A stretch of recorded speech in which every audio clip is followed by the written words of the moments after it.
Hello everyone, my name is Seema and welcome to this video. What are we discussing today? The topic for today's discussion is how to find your divine self in this modern world.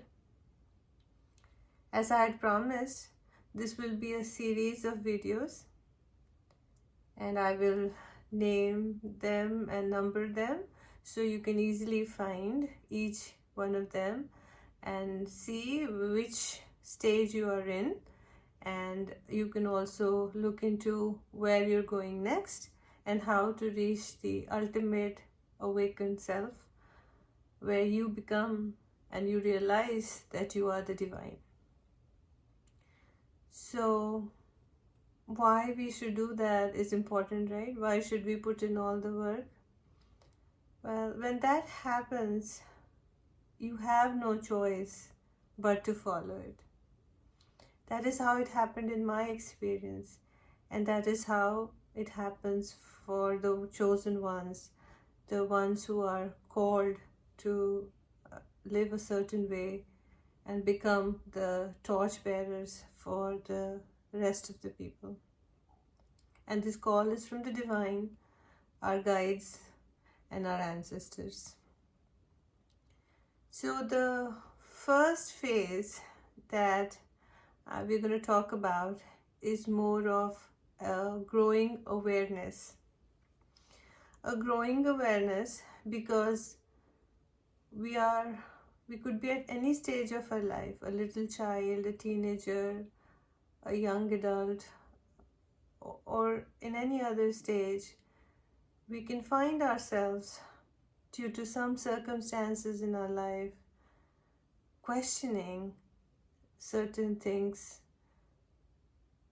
and most of the time I've seen it's a tragic loss or an uneventful happening that makes us do it. And if you look at it, no loss is a permanent loss. We are here to learn from the situations that occur, and we become stronger and grow to the next stage based on our experiences, just like we go through different classes in school and graduate out of school, then college, and so on and so forth. So that is exactly what's happening in life. So the first phase that I'm talking about, being aware of why I'm here. Where do I need to be? What do I have to do? Right? Not in terms of your materialistic success, but more of you at your soul level. So I'll give you examples of how that happens. See, at the age of 7, when I lost my father, I was curious to know where he went. What happened to him? Where will we all go? What is the meaning of life? If this is the end, then what are we living for? For a small child to contemplate all that stuff was too much. So I had to understand and become more aware than a normal child of my age. So a loss, sometimes a person, when we lose someone, they can teach us more than what they could have taught us if they were alive. That's what happened in my case. I started to question a lot of things. And if you really see the bigger picture, we plan it like that. My soul must have made a contract with my dad's soul to have a life like this, to play it out like that, so I would start to question things. Now, it didn't just stop at that. I can give you a few more examples.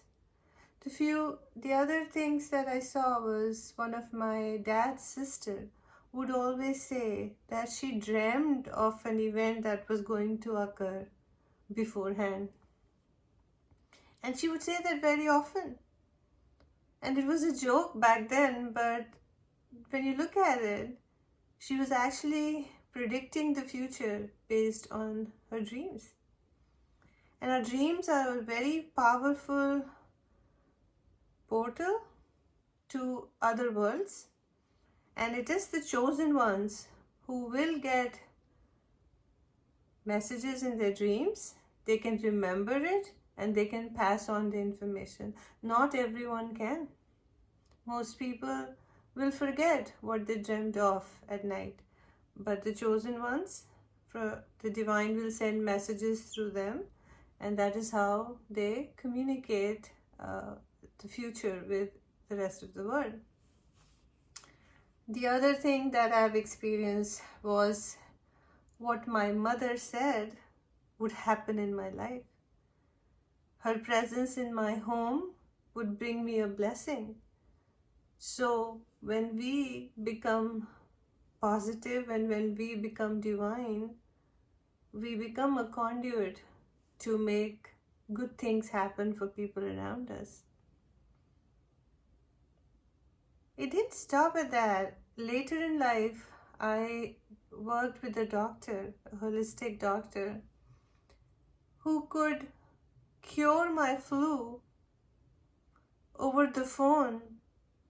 I would be lying down, not able to get up from the bed or do anything at all, and a phone call from her would be a transfer of energy that would cure me instantly. She once told me in India that you would be paying me in dollars, and believe it or not, a few years later, I was actually doing that. So we all have a lot of capabilities within us that are a gift from the divine. And we need to explore those things rather than pushing them away. We are all born with intuition.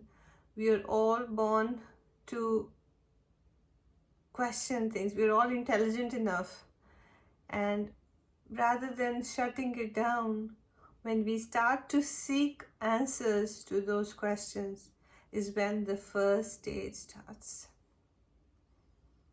And that initiation can happen as a small child or later in life, depending on circumstances.